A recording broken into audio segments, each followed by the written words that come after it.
എല്ലാവർക്കും എൻ്റെ ഓണമാശംസകൾ. ആദ്യമായിട്ട് ഇന്ന് ഓണം അത്തം, കർക്കിടക മാസത്തിലാണ് അത്തം ഇപ്രാവശ്യം വരുന്നത്.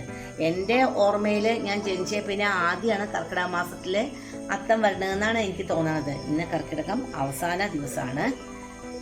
നാളെയാണ് ചിങ്ങം 1 തുടങ്ങുന്നത്. അപ്പോൾ നമുക്ക് ചിങ്ങം 1-ാം തീയതി ചിത്തിരയാണ് ഉണ്ടാവുക അല്ലേ.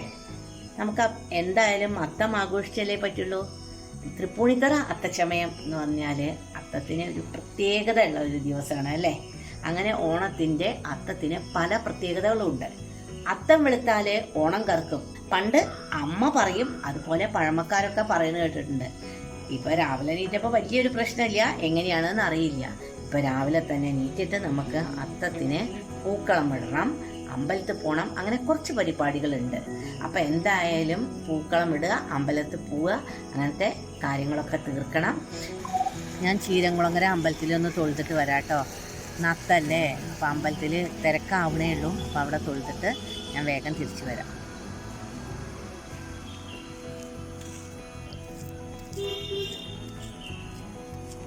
അത്തത്തിന് ചെറിയൊരു സദ്യ ഒരുക്കണം.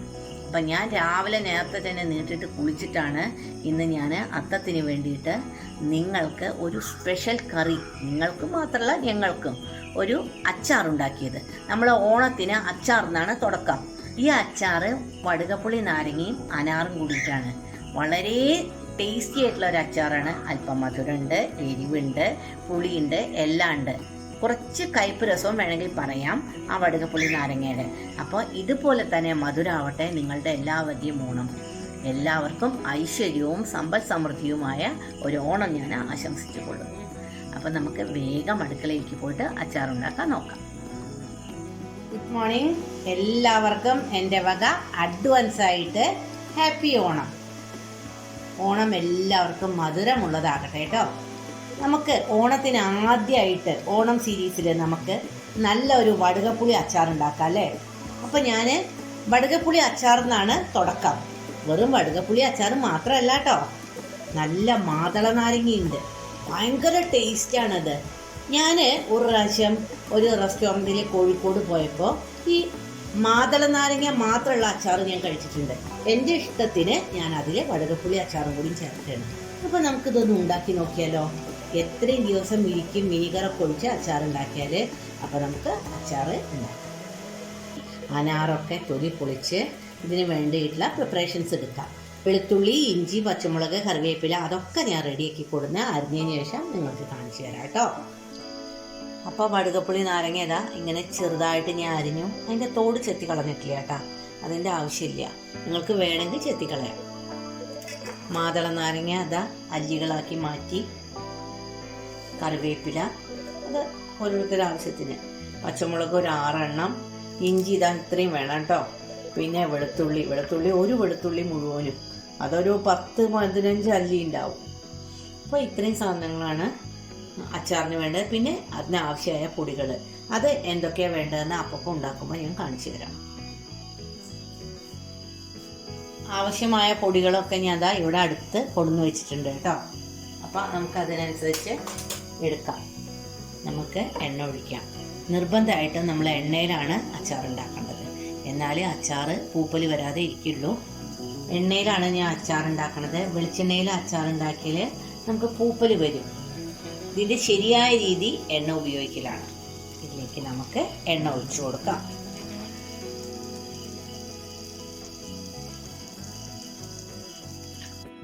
അപ്പോൾ നമ്മളുടെ എണ്ണയൊക്കെ ചൂടായി, അതിലേക്ക് നമുക്ക് കടുക് ഇട്ട് കൊടുക്കാം. കടുകിൻ്റെ ഒപ്പം ഉണക്കമുളക്, ഉലുവ ഇത്ര ഇട്ട് കൊടുക്കാം. ഇതൊന്ന് നന്നായിട്ട് ഇളക്കി കൊടുക്കാം. ഇതിലേക്ക് നമുക്ക് ഇഞ്ചിയും വെളുത്തുള്ളിയും ഇട്ട് കൊടുക്കാം.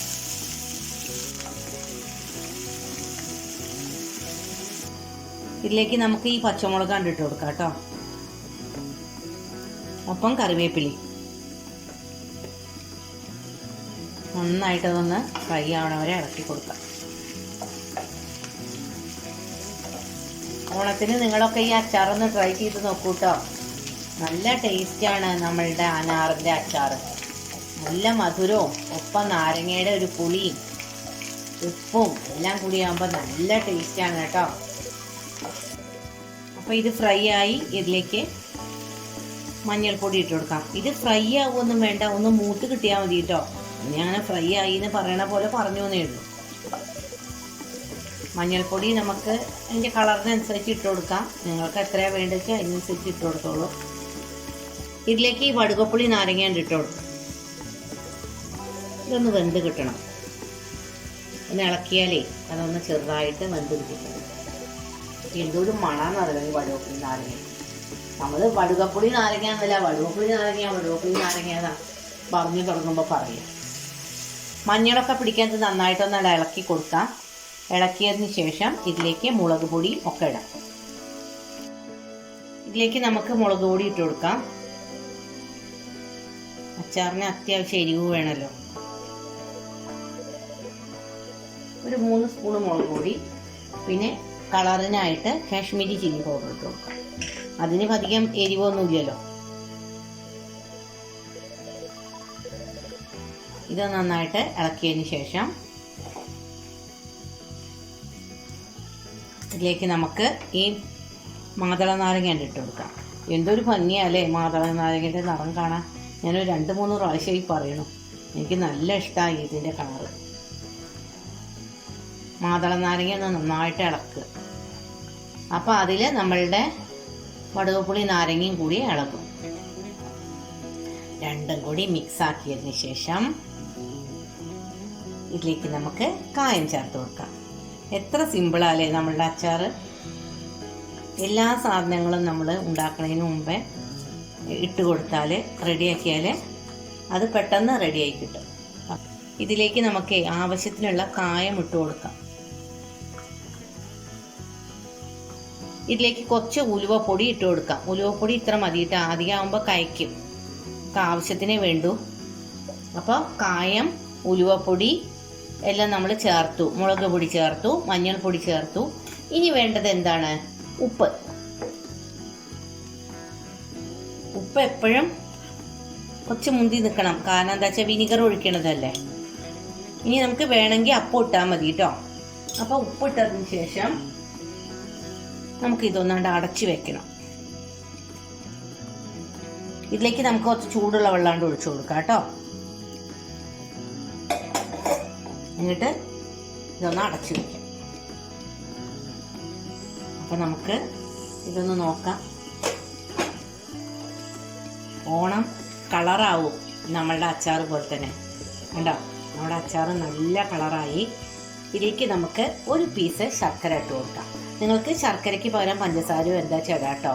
ഇപ്പോൾ ഇടണമെന്നില്ല, ഓപ്ഷനിലാണ്. ഇതിൻ്റെ മധുരവും ഉപ്പും പുളിയും ഒക്കെ ബാലൻസ് ആവാനാണ് ഞാൻ ഈ ശർക്കര ഇട്ടത്. ശർക്കര ഇട്ട് കഴിഞ്ഞാൽ ഭയങ്കര ടേസ്റ്റിയാണ്. വെളുത്തുള്ളിയുടെയും ഉലുവയുടെയും അതുപോലെ തന്നെ കായത്തിൻ്റെയും കറിവേപ്പിലയും ഒക്കെ മൂപ്പിച്ച ആ ഒരു മണം വരുന്നു. അല്ലാത്ത തന്നെ. ഇതിലേക്ക് നമുക്ക് കുറച്ച് വിനിഗറും ഒഴിച്ചു കൊടുക്കാം. നമ്മളുടെ അച്ചാർ ഇവിടെ റെഡിയാണ്. ഈ ശർക്കര മെൽട്ടായി കഴിഞ്ഞാൽ നമുക്കിത് ഓഫ് ചെയ്യാം. അപ്പോൾ നമ്മുടെ അച്ചാർ ഇവിടെ റെഡിയായോ നോക്കാം. ശർക്കരയൊക്കെ മെൽട്ടായി. ഇതിലെ വിനിഗറൊക്കെ നന്നായി പിടിച്ചു. കണ്ടോ, നല്ല കളറില്ലേ. ഇതുപോലെ തന്നെ അച്ചാറിൻ്റെ കളർ പോലെ തന്നെ ഓണം എല്ലാവർക്കും കളറാവട്ടെ. എല്ലാവർക്കും ഐശ്വര്യത്തിൻ്റെയും സമ്പൽ സമൃദ്ധിയുടെയും എൻ്റെയും റെഡ് റോസസിൻ്റെയും വക ഓണാശംസകൾ. ഇത് തണുത്തതിന് ശേഷം നമുക്ക് ഈ ജാറിലേക്ക് മാറ്റാം കേട്ടോ.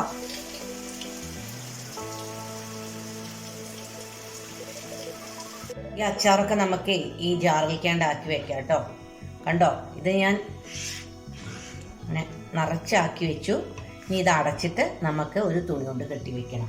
അത് പിന്നെ നിങ്ങൾക്ക് എല്ലാവർക്കും അറിയാലോ. അപ്പോൾ ഇത് നമുക്ക് അടയ്ക്കാം. അപ്പോൾ നമ്മളുടെ ഓണ സീരീസിലുള്ള ആദ്യത്തെ അച്ചാർ ഇവിടെ റെഡിയായി. ഓക്കെ, ഇനി നമുക്ക് അടുത്ത ഒരു സ്പെഷ്യൽ അച്ചാർ ഉണ്ടാക്കാം. അത് അടുത്ത സീരീസിൽ കാണിക്കാം. അപ്പോൾ ഈ അച്ചാർ വളരെ സിമ്പിളാണ്.